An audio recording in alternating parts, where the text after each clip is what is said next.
Hello there, and welcome back to Midlife Rises. I'm Cheryl. It is another hot one today. I love the warm weather, but it has to be like 1,000 degrees out here. So today I want to talk to you about feeling whole and the components in which to do so.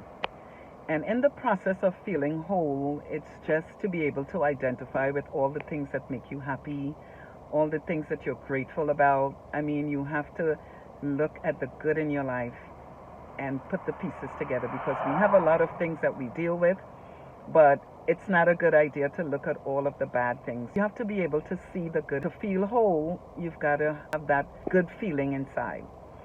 The only way you can have that good feeling is if you are feeling good. And when you have people in your circle, and remember, you're talking to the emotional intelligence queen, I cannot stress that to you enough.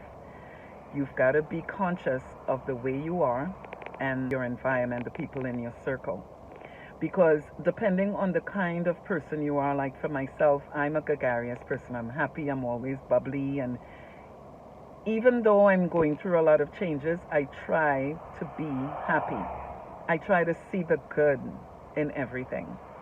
And that bothers people, especially when they are not happy with themselves for whatever reason, their lifestyle, their achievements. People are unhappy for different reasons.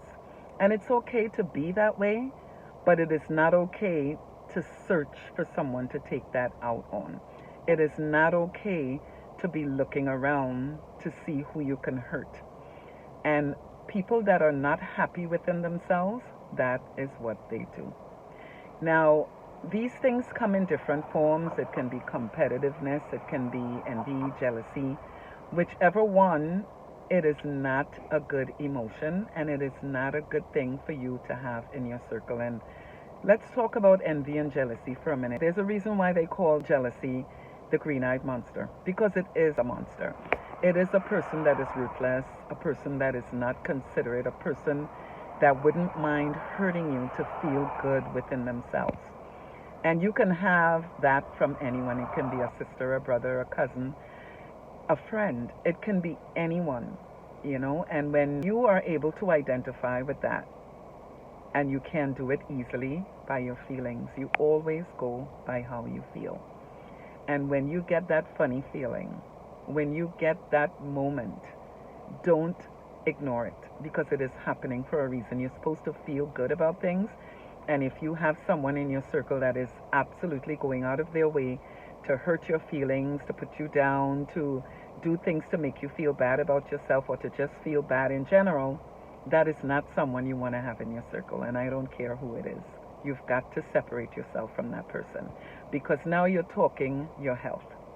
If you're like me, you're a sensitive person and you want to be happy, you want to be jolly, you cannot do that if you have someone that is angry and bitter in your circle because they're just constantly going to nip at you and try to get that feeling, that darkness. They're going to try to put it on you and eventually it will come over. So the way you work with that is you do not join in. If you can't beat them, do not join them.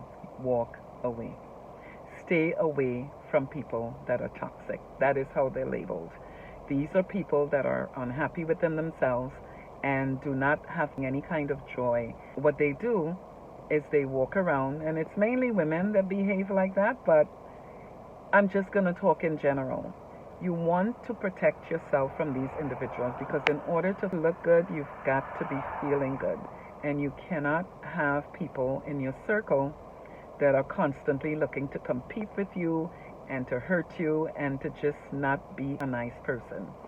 And I've had a few of those. So to keep yourself healthy physically and mentally, keep the good eggs around and get rid of the bad ones. It's not going to help you in any way, form, or fashion, keeping these kinds of people in your circle. And I'm going to stress again, whether it's a family member or a friend, you do not want to mingle with these kinds of individuals because it's toxic and eventually it will come over to you. That kind of disposition is going to come on to you and you don't want that. You want to keep the light. You want to keep the joy and the happiness. All right? So check us out at midliferises.com. The website has a lot of inspirational readings. We've got to do some more updating. Keep the happy thoughts. Be grateful for the little things as well as the big ones, and keep those toxic people away and continue to bloom. Check us out at midliferises.com again, and don't forget to click on that bell icon and subscribe to the channel. Remember, knowledge is power. Okay? And we'll see you next time. Take care now. Bye.